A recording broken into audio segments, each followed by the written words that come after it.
to meet the Lord. So scared. Oh. A wedding, the place where we bet all our hopes to begin a new journey, one of happiness and peace.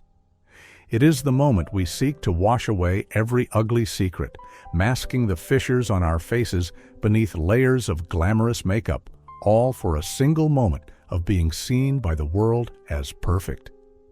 But have you ever wondered why that sacred altar at times becomes the guillotine that ends a human life? The truth is often more bitter than anything we dare to dream. How much heartache would you feel witnessing a wedding ring, the symbol of eternal bond, flinging from the cold hand of an artist, lying abandoned in a pool of blood upon the freezing stone floor? Or the image of a white veil, meant to hide a bride's bashful eyes, suddenly torn down to serve as a shroud over a corpse that had only just finished whispering its vows? Was it a cruel coincidence behind those blood-stained altars? Or was it a preordained sentence for those who dared to dream of a peaceful harbor amidst life's raging storms? Today, we will reopen the haunting pages of the past. 9 black celebrities who perished at their own weddings. Let us listen to the echoes of those who fell at the very place that was meant to be their life's safest haven. 1. Zola Taylor, The Silent Hymn and the Fallen Ring. Our story begins with Zola Taylor, the lone, radiant rose of the legendary The Platters. But fate is a cruel shadow. At the very moment of sacred joy, death stood waiting in the darkness to claim her. It was late afternoon on April 30th, 2007, in Riverside, California. The sky hung heavy with a murky, deep purple hue, like a glass of red wine forgotten on a banquet table. It was that hazy, flickering light so reminiscent of the sweltering summer days of 1960. Zola Taylor stepped from a luxurious Cadillac Fleetwood, the train of her snow-white silk satin wedding gown gently sweeping across the south-central asphalt. Inside the chapel, the space was alive with the vibrant breath of a long-awaited happiness. The organ swelled with the melodic strains of Only You, mingling with the radiant smiles of close friends and kin. The groom, Lawrence, a local businessman with a dignified presence and eyes full of compassion, stood at the altar, his hands clenched slightly from nervous anticipation. Below him, the crowd buzzed with approval. An elderly aunt even whispered proudly to those nearby, thanking God that their girl had finally found a true harbor. The air was thick with toasts and gentle applause, everyone holding their breath for that most sacred second when the aged pastor would solemnly ask if Zola took Lawrence to be her husband. But at that very fateful moment, as Zola petitely reached out her small hand to receive the ring from the silk tray, the precious metal had barely touched her skin when a violent heart attack, the consequence of congestive heart failure and years of being drained by labor, struck like a destiny that could not be delayed. Her eyes widened, looking not at Lawrence, but staring fixedly into the void, as if seeing death standing wait right behind the velvet curtain of life. She collapsed onto the cold stone floor, her slender frame falling like a swan struck by a bullet, right in the middle of a love song's crescendo. The golden wedding band slipped from her convulsing fingers and clattered across the stone floor, its sound as harsh as a final, discordant note before it vanished into a dark crevice. The blessings of just moments ago were suddenly replaced by piercing screams and total chaos as paramedics rushed in. That pure white wedding veil was draped over her pallid face, not to receive a kiss from her husband, but to become the final shroud for a magnificent yet lonely soul, one who was forced to close her eyes at the very moment she thought she had finally touched true happiness. Years after Zola passed away, Herb Reed finally revealed, through choked sobs, a painful secret that industry insiders had deliberately buried. He recalled a winter night in 1964 in New York, when the group was at the peak of their fame. Zola fainted right in my arms just as she stepped into the wings after performing The Great Pretender. She was coughing up blood from sheer exhaustion. But the manager took a stack of cash, slapped my face with it, and barked, "Get her up! The audience doesn't pay to see a sick patient, they want to see a goddess." And so we had to prop her up back onto the stage, forcing her to smile, forcing her to sing while her heart was bleeding out. Zola had been dying slowly since those days, not just at the moment the wedding ring was being exchanged. It is heartbreaking to realize that the true assassins never needed guns or bullets. It was the cruelty of the entertainment industry and those years of being a slave to the spotlight that drained her until the very last drop of oil was gone. 2. Esther Phillips. The Nuptial Chalice. Stained with death. We are standing on the ground where, more than 40 years ago, one of the greatest voices the blues drew her final breath. A woman who spent her whole life singing the world's pain, yet could never quite find the melody for her own happiness. The wedding feast of Esther Phillips in Carson, California, on August 7, 1984, was originally a brilliant symphony of happiness and light. The altar space was covered in thousands of tea roses and snow-white hydrangeas, like an earthly paradise reserved for the woman who had spent her life singing of pain. Jubilant laughter spread throughout the hall, where the most talented blues artists raised crystal glasses, toasting their queen for finally finding a shoulder to lean on. However, right in the midst of that burning atmosphere, filled with the heady scent of flowers, a heart-wrenching scream rang out, and the upbeat music abruptly jolted to a stop like a snapped reel of tape. Onlookers watched in horror as Esther Phillips collapsed onto the red carpet. A murky, black bloodstain blossomed across her expensive, handcrafted lace wedding gown like a withered dahlia. Is it that the crown of a diva always comes with a curse? Or did the ghosts of the past wait patiently for this glorious moment to deliver the finishing stroke? The entirety of this tragedy, hidden behind that magnificent velvet curtain, was only truly unraveled through the tearful memories of Shirley, the soulmate who walked beside Esther through her darkest hours. Shirley recalled afternoons in suffocating hospital rooms reeking of industrial chemicals, where Esther lay with a fading breath, yet managers still pounded on the door to demand tour schedules. To the vultures of the entertainment industry, her ravaged body was never a life in need of redemption. It was simply a worn-out money printing machine with a few drops of oil left to be squeezed dry until its final rotation. The reality was far more brutal than the dry medical records. Her end-stage liver and kidney failure were, in truth, merely the visible cracks of a gaping abyss below. The true tragedy had taken root decades earlier when record executives used narcotics as invisible chains to control her soul. They turned addiction into a tool to force her to work day and night, transforming her voice into mortgaged property. She spent her final days in the agony of violent internal spasms, her flesh scarred with needle marks, silent evidence of a tragic beauty ruthlessly discarded the moment she could no longer yield a profit. The despair of Esther Phillips was not a sudden outburst. It had smoldered throughout the humiliating final months of her life. Shirley, choked with emotion, reopened the handwritten letter that Esther had secretly tucked into her pocket just hours before walking down the aisle. The jagged, trembling script appeared like the final confession of a wretched woman, both utterly tragic and filled with a strange sense of relief. My dearest Shirley, you know better than anyone. This body of mine is so broken that there is no room left for more pain. Do not be sad for me, Shirley. Do you see those white lilies out there? They smell so sweet, but I know that beneath those delicate petals, a wooden casket is waiting patiently for my return. Tonight, this magnificent wedding dress is not to start a life with Jimmy. It is my final shroud, the only gift I was allowed to choose for myself. I must go, Shirley, to end this life as a slave in this false glory. Do not mourn, for to me, death at this moment is the true wedding day, the only exit for me to be free.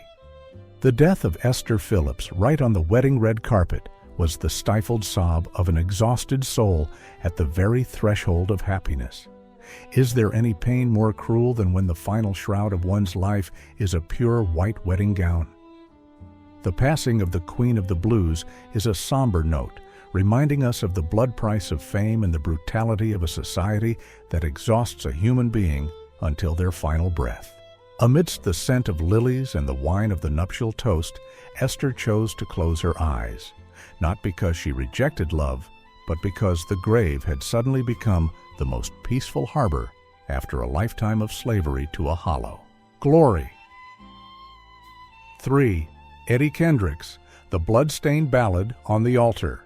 Our dark journey leads us to Eddie Kendricks, the legendary falsetto of the Temptations, in 1992 within these very hallowed walls. As his vows fell silent, fate awaited him, not with music, but with a deadly gift lurking in the shadows. On the night of October 5, 1992, Birmingham, Alabama was shrouded in a sweltering atmosphere, an eerie silence that felt truly terrifying. Behind the ancient pine trees, the silver moonlight was choked by streaks of pitch-black clouds, looking exactly like a funeral shroud waiting to descend. Yet, in stark contrast to the gloom outside, the interior of the ancient cathedral was a world as magnificent as a fairy tale. Hundreds of shimmering candles cast a warm golden light onto the oak pews, where soul music, legends gathered to witness life's happiest moment. When Eddie Kendricks raised his soaring falsetto, as pure as an angel's voice, to sing a ballad for his new bride, the entire altar seemed to stop breathing. Everyone was captivated by that sweet melody, believing that after so many bitter upheavals of fame, the King of Soul had finally found his peaceful harbor. But happiness is inherently as fragile as mist. As the newlyweds walked hand in hand out of the church doors amidst thunderous applause and a rain of pink confetti, a lethal script lay in wait. A series of dry, harsh gunshots rang out from the shadows of the parking lot, tearing through the night and burying themselves directly into the chest of the talented artist. Eddie Kendricks collapsed right on the freezing stone steps. His snow-white wedding vest was dyed red by warm blood right before the horrified eyes of his young bride. The jubilant music died instantly, leaving only desperate screams and the pungent scent of gunpowder flooding the cathedral, transforming the happiest day of his life into a bloody massacre scene. The heartbreaking truth behind those shots was only revealed through the account of Otis Williams, the soulmate who stood by Eddie until his final second. The heartbreaking truth behind those shots was only revealed through the account of Otis Williams, the soulmate who stood by Eddie until his final second. Otis choked back tears as he recalled that behind the radiant smile of the wedding day lay a paralyzing fear that Eddie had been forced to endure in silence. The old management, those who viewed his voice as nothing more than a money-printing machine, never accepted his departure. They saw Eddie's freedom as a betrayal, Otis said through his tears. That night, lurking in the shadows were not just the muzzles of the greedy, but also the maddening jealousy of obsessed admirers. They had sworn an oath. If they could not possess Eddie's heart, they would force him to take it to the grave. The relic that makes anyone who witnesses it wince in pain is the blood-soaked handwritten letter found in Eddie's breast pocket. The lines seemed written by an intuition of a cruel destiny. My love, at this very moment, as the church bells ring, I still hear the sound of a gun being chambered, lurking in the Birmingham wind. I know they are waiting for me behind those doors. But please do not cry, for I would rather fall as a free man in your arms than continue living through long days as a shackled commodity. I have seen the shadow of death pursuing me for a long time, and if this is the price for one moment of truly belonging to you, I willingly pay it with my entire life. Could it be that in a world of possession, freedom is a luxury so dear that an artist can only reach it with their final breath, at the very threshold of happiness? 4. Jackson Jr. When the altar became the guillotine of a fatal current. Have you ever wondered what the most terrifying sound in the world is? To me, it isn't a gunshot. It is the ear-piercing screech of a high-voltage current slicing through a love ballad. On the fateful morning of October 1st, 1975, the entire city of Memphis felt as if it were being scorched, the air so thick and suffocating that it was hard to breathe. Yet, behind the doors of the Stax Records banquet hall, a completely different world was glowing. It was the wedding of Al Jackson Jr., the man we still called the human clock of the soul music scene. Under crystal chandeliers casting amber light, the most veteran faces gathered together, the clinking of glasses mingling with the sound of laughter and toasts. Throughout the hall, radiant with pure white gardenias, everyone rejoiced in the belief that the man who spent his youth keeping the beat for the whole world had finally found a peaceful rest for his own heart.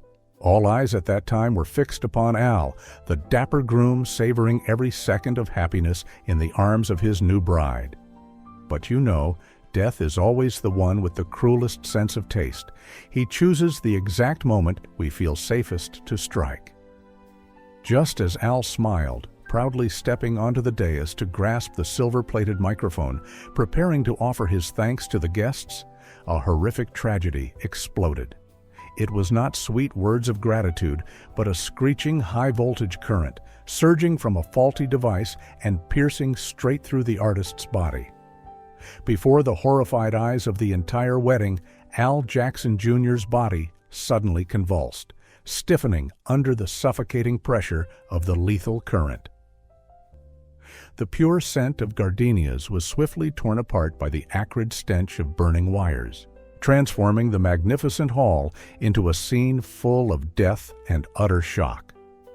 On a gloomy afternoon many years after the tragedy, sitting in an old recording studio in Memphis, legendary bassist Duck Dunn tremblingly recounted a moment of ill premonition that took place right behind the vibrant velvet curtain, just hours before the church bells rang. Amidst the bustling backstage, a fiery confrontation broke out between Al and his former representative, a man with eyes as cold as chilled steel. Dunn still remembers vividly the scene of that man gripping Al's shoulder, snarling through gritted teeth. "You think you can just take that beat and go build a home, Al? This wedding might be the last stage you ever stand on." At that moment, Al remained silent, his face pale, but his eyes strangely determined.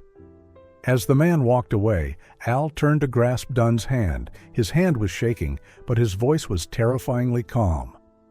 "Duck, do you see that black car idling sullenly at the corner of the hall? It has followed me since I left the studio. If anything happens on that podium later, promise me you will protect her. I would rather let this current burn me alive than go back to their iron cage." In Al's charred breast pocket, they found a small, neatly folded slip of paper soaked in the acrid smell of smoke and profound sorrow. It was not merely a wedding vow, but a belated confession from a man who had grown weary of keeping the beat for the whole world while losing the rhythm of his own heart. Those trembling lines revealed that Al had seen his end coming. He felt the cold breath of those lurking in the shadows of the banquet hall. Instead of pleading for his life, Al chose to face his cruel destiny as a way to atone for love. For him, to die standing tall at the altar beside the woman he cherished was the final and only contract he ever signed voluntarily. A permanent severance from the chains of the entertainment underworld, allowing his soul to soar free with the drumbeats of the void. 5. Johnny Ace, when the wedding ring lost its rhythm to gunfire. "If I can just step over that threshold, all the storms will be left behind." Johnny Ace, the legendary R&B star with a velvety voice that had soothed so many broken hearts, whispered those words to himself in front of the mirror on that fateful night in 1954 in Houston. He slowly adjusted his silk tie, his eyes searching his own reflection, as if seeking a final shred of courage for the big day. Johnny had no way of knowing that behind him at that moment were not the glittering stage lights of his career, but the cold black barrel of a gun lurking in the shadows of destiny, waiting for the moment he stepped out to carry out a brutal, predetermined death sentence. The sky that night was unusually gloomy. A cold wind whistled through the gaps in the banquet hall doors like the moaning of an unhallowed soul. Inside, the space was thick with the scent of lilies and wine, where the bride held her breath anxiously behind a sheer white veil, her hands trembling around her wedding bouquet as if sensing something amiss. Yet, at the fragile boundary between happiness and death, a shadow had already scripted a bloody farewell ceremony. Anonymous threats regarding a crazed ex-lover of his wife had surrounded Johnny for weeks, turning every note he sang into a prayer for survival. As Johnny Ace took his first step onto the aisle amidst the joyous applause of the guests, the smile of a groom suddenly froze. A dry, sharp blast tore through the peaceful air, and a cold bullet struck the talented artist's temple, striking him down right at the threshold of paradise. The scene at that moment was one of horrific chaos. Johnny collapsed, his head resting against the leg of the grand piano that was in the middle of a love song. Dark blood slowly spread, soaking the red carpet of the aisle and seeping through fallen white rose petals, creating a heart-wrenching and cruel contrast. His eyes remained wide open, staring fixedly at his wife, who was screaming silently as if he were still trying to protect her with that final gaze. What haunted those present for the rest of their lives was not just the blood, but the small, crumpled piece of paper that slowly fell from his twitching hand. As his breath faded, Johnny's palm opened, revealing the final threatening letter with words as cold and sharp as a knife. "This wedding will be your funeral." The night before, he had shown his close friend an old photograph of his wife-to-be, standing next to a stranger. On the back, a death sentence was scribbled. "I will wait for you at the beginning of your happiness to end your life." Curtis Tillman, a close brother and the bass player in Johnny's band, was the first to rush to him when the shot rang out. In rare documentary footage and later interviews, Curtis still could not hide his shock when recalling Johnny's expression that morning. Curtis recounted seeing Johnny standing still for a long time in front of the church mirror, his hand tightly clutching the threatening note as if saying goodbye to himself. Johnny wasn't surprised by that shot, an old witness choked out in rare documentary footage years later. He had been clutching that death threat all morning, standing silent before the mirror as if bidding himself farewell. He knew that man was coming and chose to step out there, using his own life to close the ghost of the past, bartering his final breath for the peace of those left behind. The warm blood spilling over the threatening paper in Johnny Ace's hand that night became the saddest ballad in the history of black music, a price too high for a single moment of being a free man before God. 6. Robert Johnson, The Poison Chalice and the Final Blues. In 1938, the Mississippi Delta was not just the cradle of sorrowful blues, it was a graveyard for shadow-bound covenants. Amidst the suffocating air of roadside juke joints, the presence of Robert Johnson, the musician with strangely long fingers and a haunting guitar style, always carried an omen of the end. The small wedding in Greenwood that year was not his, yet he was its soul. Standing on a rickety wooden stage, Robert wore a sharp pinstripe suit, raising a glass of dark crimson whiskey with a grin to toast the newlyweds and his own years of wandering. Yet, in a world of curses and envy, death did not arrive via a black gun barrel. It hid subtly within the pungent liquid in the artist's hand. At the height of the celebration, as Robert's guitar wailed with melodies that seemed to echo from the pits of hell, his radiant face suddenly contorted. The glass in his hand dropped, shattering on the floorboards like a desperate sign, cutting through the laughter of the guests. Robert collapsed beside the microphone, his body convulsing in agonizing pain. The lively atmosphere froze. The pristine tablecloth was quickly stained by spilled wine and the cold sweat of the artist, turning the dream wedding into a silent murder scene before the eyes of the stunned crowd. Shock surged through the hall like a high-voltage current. Guests holding silver forks turned to stone, dropping them onto the floor with jarring clangs that echoed in the sudden, clumsy silence as the music died. At the back of the room, where strangers stood in the shadows with fedoras pulled low, a terrifying stillness took hold. They did not help. They merely watched with icy gazes, as indifferent as if they were waiting for a debt to finally be collected. Fellow musicians of the time understood that this was not merely a case of strychnine poisoning due to jealousy. It was the moment the devil came to foreclose on the contract signed at the crossroads years ago. Decades have passed, and the woman who witnessed Robert's final moments still sits quietly in the shadows of an old house in Mississippi. She has never revealed her identity, fearing that the devil's shadow still lingers around those who know too much. In the fading twilight, she allows herself to recount the story only as an anonymous witness, a way to hide from the ghosts still haunting the outskirts. Her voice is trembling yet achingly clear. That morning, Robert did not smile. He took my hand, it was cold as ice, and whispered, "If I cannot finish the song tonight, promise me you will run immediately. They have spoken, and they will never let us be." At the time, I thought he was just anxious for the ceremony, but then, as he raised that glass from the silver tray, he looked at me with a strange gaze. Part farewell, part liberation. The moment he fell, the juke joint became a hellscape. I saw a man in black standing at the door. He gave a slight nod, as if a transaction had been successfully completed. After that, Robert vanished. No news, no papers. He simply dissolved into the void. In the conspiracy-laden world of Mississippi that year, death was not always the end. The true end was the silence of history. Robert Johnson chose the poison cup as a final way to settle a blood contract, while the truth of his passing remains buried under the dust of time, leaving only haunting blues melodies to echo through the night. 7. Marsha P. Johnson, the fallen flower crown at the Grand Gala. In the twilight shadows of New York's history, the name Marsha P. Johnson stands as more than just a legend. She remains a cold case that has never found resolution. Revered as the saint of Christopher Street with her radiant smile and vibrant flower crowns, few realize that behind that aura was a life besieged by anonymous men in black suits, lurking in the darkness. The most shocking event took place on July 6, 1992, when the underground art world watched in horror as a death wedding unfolded. Marsha drew her final breath on the most significant day of her life while performing a binding ceremony with Robert Bob Murphy, a mysterious veteran. For a black queer man who had always been marginalized like Marsha, this wedding was more than a marriage.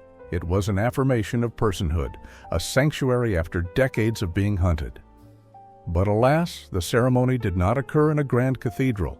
It was hidden within an abandoned warehouse near Pier 21, where thousands of candles flickered beside the freezing Hudson River.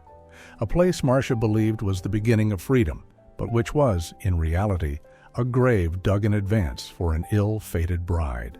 Amidst a celebratory hall thick with the stench of death, Marsha appeared resplendent in a self-made white silk gown, wearing a crown of wildflowers like a goddess stepping out of a nightmare.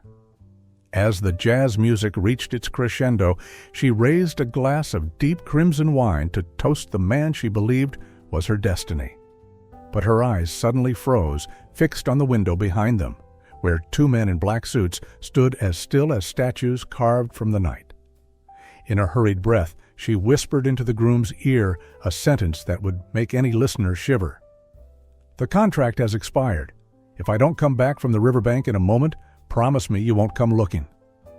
Immediately after, Marsha stepped onto the balcony to catch some air, right in the middle of the wedding feast. And that was the last time the saint was seen alive in that pristine white wedding dress before being swallowed by the violent waters. Only minutes later, a dull thud echoed, mingling with the rhythmic lapping of the waves, leaving the banquet hall in ruins with a shattered glass and a single white rose fallen on the wooden dais like a bloody farewell in the midst of the ceremony. The scene was one of haunting silence. Marsha's magnificent wedding dress was torn to shreds, white silk fragments scattered across the filthy rocks of the pier as if her final purity had been trampled without mercy. Marsha's body was found the next morning in the Hudson River, and despite the police's hurried conclusion of suicide, the finger-shaped bruises around her neck and her face distorted from impact, spoke of a brutal execution that took place right at the wedding site. The pain tightens in the chest when one realizes her hands were still wearing a cheap wedding ring, clutching a withered wildflower, evidence of a heart yearning for love until its final stifled breath. Sources from the Netflix documentary and the Anti-Violence Project later revealed a horrific link. Marsha held a list of corrupt police officers in Harlem, and the marriage to Bob Murphy was actually a perfect trap to eliminate her right at the altar. They didn't just kill a person, they executed an icon to warn others. In this world, the price of freedom is death while wearing a wedding gown.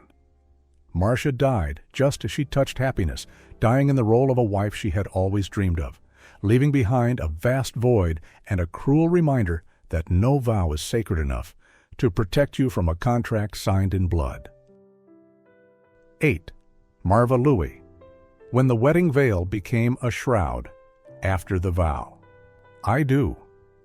Those are the two most sacred words in a woman's life, but for Marva Louie, a nightclub chanteuse with a mesmerizing voice, they were the final words she uttered before entering eternity. On a fateful day in 1964, a church space radiant with lights and fresh flowers suddenly transformed into a haunting scene of death at the very moment when life and love were meant to reach their highest peak. The ceremony unfolded with an air of elegance and solemnity fitting for a major star. Marva was breathtaking in a white silk wedding gown, her long, flowing veil draped over her shoulders like a misty haze. When the priest asked the ultimate question, Marva looked deep into the groom's eyes, a radiant smile of happiness blooming on her lips. She spoke her vows clearly and with deep emotion, but the moment the sound faded, that smile twisted in a strange, distorted way. Before the horrified eyes of hundreds of guests, Marva's body collapsed onto the cold stone floor of the church, like a flower suddenly withering. A devastating stroke had stolen the diva's life right where she had just promised to stay forever. Bewilderment turned to utter terror when every effort to revive her proved futile. Amidst the groom's heart-wrenching wails and the chaos of relatives, one image became a bone-chilling knot for those who witnessed it. Because there was nothing else available to shield her within the sanctuary, they had to remove the pure white wedding veil, the symbol of purity and happiness, to cover Marva's cold remains. The pristine white of the veil was no longer there to honor a bride. Instead, it became a makeshift shroud, hiding the face of a talent extinguished at the pinnacle of joy. Decades have passed, yet the obsession with that fateful afternoon in 1964 has never faded from the mind of Dorothy, the sister and soulmate who understood the hidden corners of Marva's exhausted heart. In a small room filled with frayed old posters, Dorothy tremblingly retraces those painful memories, reflecting in a somber tone as if the tragedy had happened only yesterday. She tearfully shared that while the world only saw a magnificent Marva Louie on stage, she was the only one to witness her sister's shattering behind the colored lights. She spoke of the cruelty of the nightclub bosses who drained Marva's labor, forcing her to sing even when her chest tightened from exhaustion. According to Dorothy, Marva had silently endured all those torments just for the chance to be a normal woman for a single day beside the man she loved. She still remembers clearly that morning when Marva gripped her hand and confessed that the final note of her artistic life had been sung, and now was the time to finally start living for herself. Dorothy closed her eyes, her breath catching as she recalled that cruel moment at the altar. She said that the instant Marva finished the vow, "I do," the most peaceful smile she had ever seen appeared on her sister's lips. However, that smile abruptly died away, along with the final beat of a heart that was simply too tired. Marva slumped down like a dying petal, right before her sister's eyes. The most horrific and haunting image Dorothy can never forget was the chaotic scene that followed, as people clumsily removed the white veil from Marva's head to cover her cold body.